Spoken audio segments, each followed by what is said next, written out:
এই জন্য আল্লাহ পাক যেন তৌফিক দান করেন, অল্প সময়ে কোরআন এবং সুন্নাহ থেকে আমাদের জীবনের দিক নির্দেশনামূলক কিছু কথা যেন বলতে পারি। বলুন আমিন।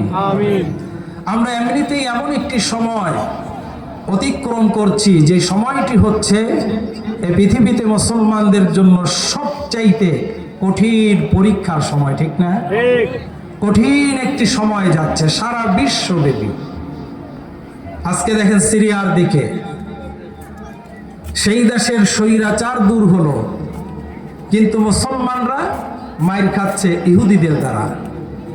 আজকে বাংলাদেশের 15 বছর বসে যেই স্বৈরাচার জগদ্দল পাথরের মতো বসেছিল, এই স্বৈরাচারকে আমরা দূর করলাম, কিন্তু শান্তিতে কি আছি?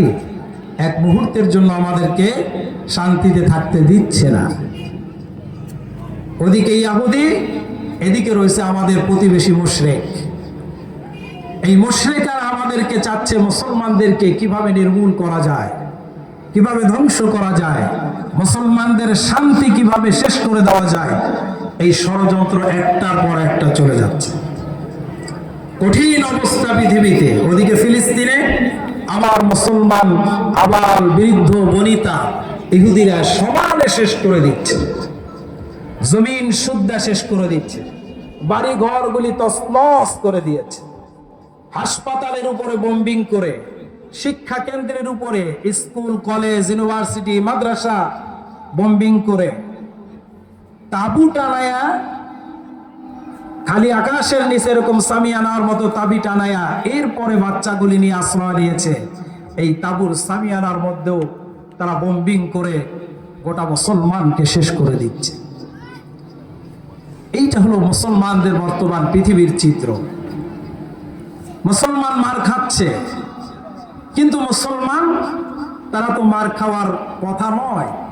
আল্লাহ পাক বলছেন, ক্বালা ইন্নী জাইলুকা লিন-নাসি ইমামা, আমি তো মুসলমানদেরকে নেতৃত্বের জায়গায় দান করব, মুসলমানদেরকে আমি নেতা করে বানিয়েছি।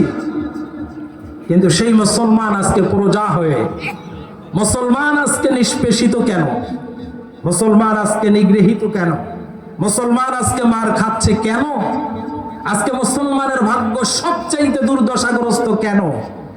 এই কেনর উত্তর খুঁজতে হবে। এই কেনর উত্তর কোরআন দিয়ে, হাদিস দিয়ে যদি আমরা খুঁজে বের করে আমরা যদি ওইটা ফিল আপ করতে পারি, এই কেনর উত্তরটা যদি আজকে আমরা গ্রহণ করতে পারি, উত্তর যেটা হবে সেটা যদি জীবনে নিতে পারি, তবে আবার আমরা ইনশাআল্লাহ নেতৃত্বের জায়গায় আসবো ইনশাআল্লাহ। কিন্তু প্রয়োজন হচ্ছে ওই কেনর উত্তর খোঁজা। সেই কেন হচ্ছে আপনি আমি কি মুসলমান হতে পেরেছি কিনা।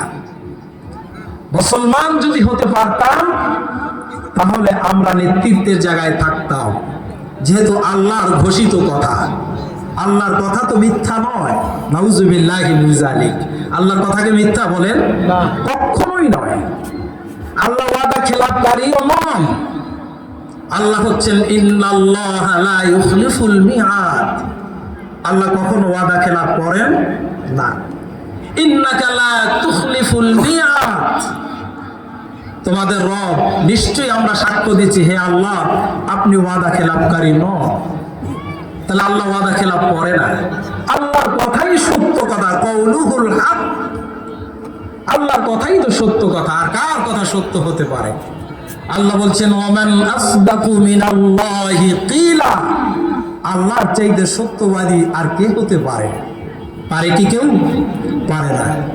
আল্লাহ পাক যে কথামালাগুলি আমাদেরকে দিলেন, এই কথা বলার যে গ্রন্থ পাঠালেন কোরআনুল কারীম, যে কোরআন শুনতে আমরা এসেছি, তাফসীরুল কোরআন, কোরআনের ব্যাখ্যা শুনতে এসেছি। এই কোরআন একটি বিরাট গ্রন্থ। এই গ্রন্থ আল্লাহ পাক আমাদের কাছে পাঠিয়ে এই কোরআনের মধ্যে প্রথমেই আল্লাহ পাক চ্যালেঞ্জ করে দিলেন, আল্লাহ পাক সিউরিটি দিলেন। আল্লাহ পাক দুনিয়ার মানুষকে কিয়ামত পর্যন্ত